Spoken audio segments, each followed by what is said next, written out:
Hello everyone, this is Teacher Aldo. It's been a long time, but now we are back. We are back with good news. Uh, we have this flyer. It's presenting me as Teacher Aldo.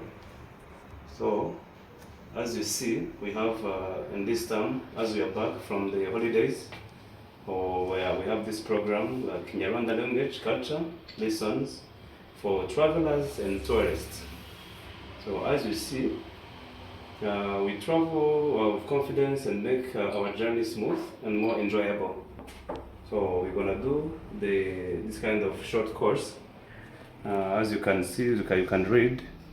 Our short course is in 4 days and 4 hours. And we have topic 1, we have greetings and personal info. We have topic 2, which is included numbers and getting around. We have topic 3, which is included food and eating out. We have topic number 4, which include groceries and shopping. So as you see, we are ready to be with you in this short course. Whoever is willing to be with us, we are so welcome. And then we practice together Kinyarwanda language. Thank you very much for being with us.